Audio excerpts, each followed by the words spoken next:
Welcome in to another episode of Tori Tells, the podcast. I'm so honored that you guys decided to come back. And for those of you who tapped into the overview, thank you so much for your time. And I would appreciate your feedback. We can only get better, right? If you're new here, welcome in to a conversation where we remember who we are and we grow and navigate life as it comes. It's your girl Tori. Let's lock in. So today's episode is a different one. It's our first opportunity for a moment of validation. Today we're going to be talking about identity, but not that identity that's in our Instagram profile or how we would introduce ourselves.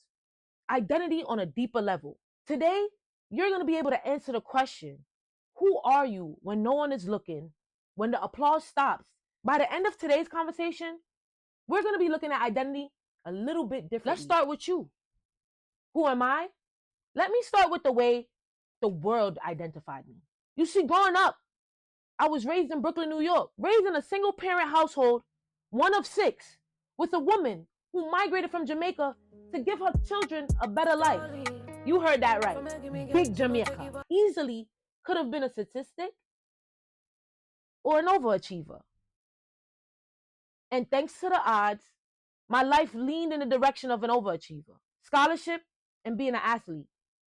There was no real conversation in the household about desire and identity and what those things really meant. Unfortunately, it was only about what you got on your last report card and making sure you stayed out of trouble. If you was ever raised in a household, in a Caribbean household, or a household with an immigrant family, you know exactly what that's like. Ambitious was my identity. And after chasing every milestone and living life by the definition of an American dream, I figured that by a certain time, my life would have been made. I realized after chasing the job, the career, completing 2 degrees, and being one of the first in my family to achieve a plethora of accomplishments, chasing that kind of identity showed itself to be unsustainable.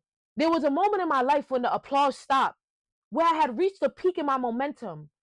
And when things got quiet, I couldn't quite figure out how to define myself. Without the momentum, without the applause, who is Tori? That's where I began to realize that somewhere along the lines, I confused love with acceptance and praise with purpose. And I was at a space where I felt a bit lost. See, when I got to the space of feeling lost, it didn't just happen out of the blue. Let me paint the picture. I'm at a space in my life where I'm 28 or 27 going on 28, and I'm in this bit of a midlife crisis, an identity crisis, if you will.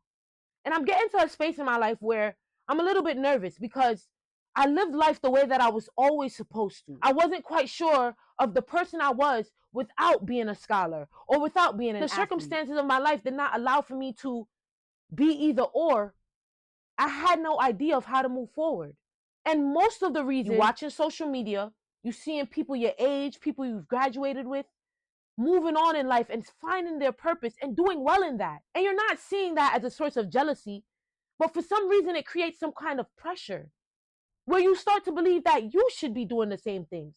And if you're not, you're doing something wrong. Fortunately, when we get in that pressure, we start to put on ourselves to figure out who we are immediately so that we can catch up with the rest of the pack.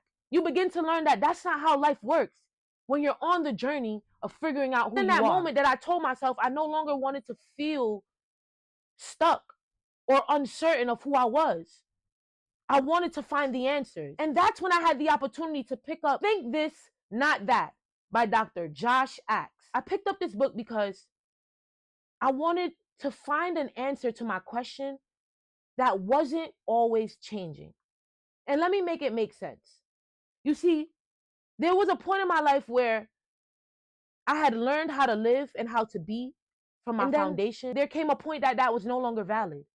Validated what my identity and my life then came from what the expectations were after graduating with a degree based on social media and the entire culture or modern culture on where someone should be in their life at 25. To find a way to quiet the noise, I returned myself to a book. Think This, Not That. I was able to find an amazing understanding. Chapter 7, Building an Unshakable Identity, changed that for me. Because in that chapter, Dr. Josh allows us to realize that your identity is not in your achievements. You don't define your success and who you are by what you accomplish, but by who you become. That was so pivotal for me. Identity is something deeper.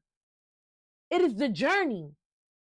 And it is understanding that everything that I do in my life is a part of my identity and it is a part of my becoming. But the story doesn't stop with each achievement. He helps us to understand that a lot of times we reach these identity crises because we're stuck between our virtues and our vices.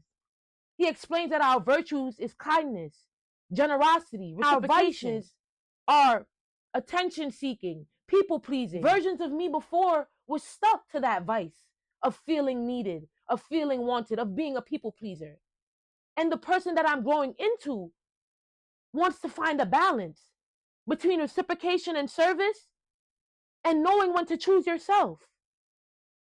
Through his book, find some clarity for myself that I wasn't lost, but I was seeking my identity in the wrong places. And that's when I felt affirmed in what I was doing with Tori Tells the podcast. Opening up a conversation for people to remember exactly that their purpose is just waiting for them to find it. Identity isn't the destination. It's the journey of becoming.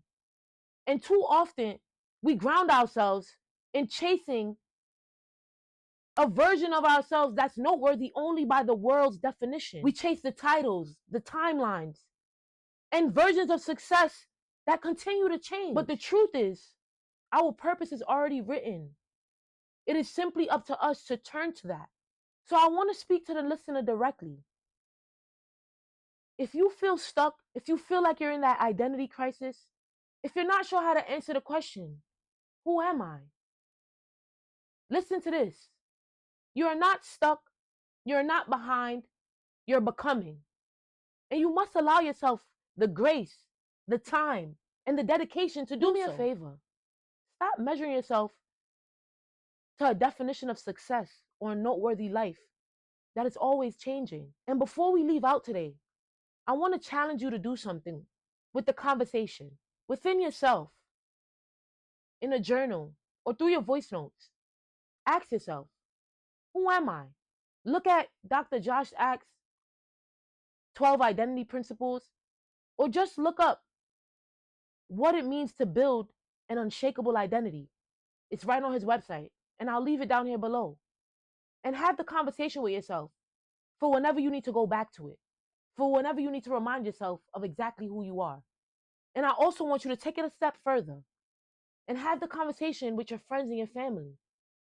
And if you're really brave, write down in the comments what part of this episode was a moment of validation for you. And let me leave you with this. If I had the opportunity of introducing myself to the world from my new lens, and from the lens of think this, not that, I would say that I'm a person who is yearning for balance, who is bounded by reciprocation and kindness, that is willing to be vulnerable and open, to guide others to becoming the best versions of themselves while I'm doing that for myself. Now the question is, who are you? It's your girl Tori. I hope that helped. And I can't wait to see you guys in the next episode. I hope that you guys keep coming back. Until next time.